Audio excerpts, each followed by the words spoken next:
There's a new Black Panther with a new look in Marvel Studios' Black Panther Wakanda Forever. So to get the scoop on the suit, I'm talking with Marvel Studios head of visual development, Ryan Meinerding. Hi, Ryan. Hello. Well, let's jump in. Shuri's new Black Panther suit is an incredible take on an already iconic suit. So as you started work on this film, how did you approach this new design?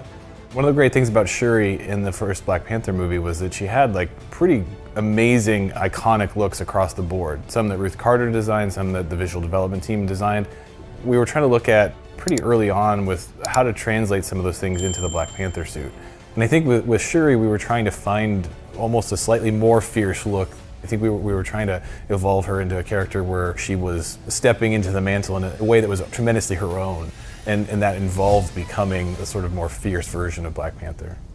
Well, it's such an awesome design. What were some of the key visual elements you and the team were looking to incorporate? In terms of the overall aesthetic of the suit, it's kind of the same as the other Panther suits, where we're trying to make it as skin tight to her body as possible, so it feels flexible, it feels like she can be acrobatic, she can be strong and powerful, and doesn't have to have any sort of restrictions on her at all. You know, one of the things that Ryan Coogler had asked for is sort of maybe even weaponry, or, you know, starting with her Panther gauntlets becoming even larger, or because she is obviously a technology expert, that the tech became added on and those things got bulkier and almost made the suit look more powerful through having technology as part of a visual language. But as we got into it, we did realize we had so many amazing visual reference points from Shuri in the previous movie that we were kind of harkening back to those a lot.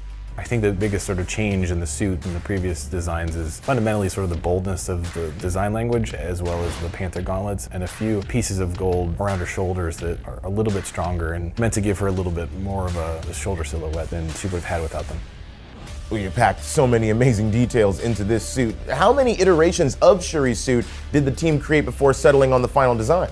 We probably had 50 or 60 different designs. I think there was a lot of really amazing things to play with, and having the comics as a base, but also having those amazing appearances in the first movie as a place to start was basically where we began. I think we ended up landing on one that had that sort of fierce look with things that represented panther teeth both on the top and bottom of her jaw, and specifically pulling from her Warrior Falls look, where she had a number of white dots painted on her face. We were trying to turn those into sort of graphic elements that are done in silver. And then finding all those things integrated into one cohesive look was one of the more fun parts of the process. And again, bringing that gold and silver in to sort of say that she's now at a place where she's stepping into the mantle, taking on all of the burden of where her country is at and trying to save the day. Now, of course, Shuri isn't the first person we've seen take on the mantle of the Black Panther. Are there any parts of this design that reference previous Black Panther suits? One of the fun things about Marvel Studios and Marvel Comics is that there are characters that have these sort of mantles that can get passed from one character to another. That symbol of that mantle becomes different and changed in some way when the new character takes it over.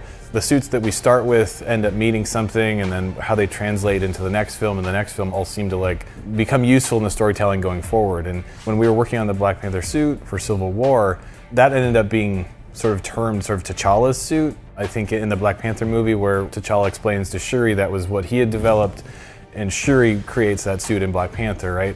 And Killmonger ends up taking that gold suit and sort of making it his own at the end of that film. Essentially, the suit that Shuri ends up with is kind of a combination between T'Challa's suit and Killmonger's suit, a mix of the silver and the gold. That's the Panther she needed to become in order to be able to fight Namor at the end. There are some subtle nods to each one of those suits in the final design, but it really is as simple as the color schemes being the silver and the gold being the two things. There is a bit of through line for it, her representing her fallen brother, as well as probably begrudgingly representing things she needed to learn from Killmonger. So, Ryan, what did it mean to you to be able to continue the legacy of the Black Panther in the MCU through a new character and this new design?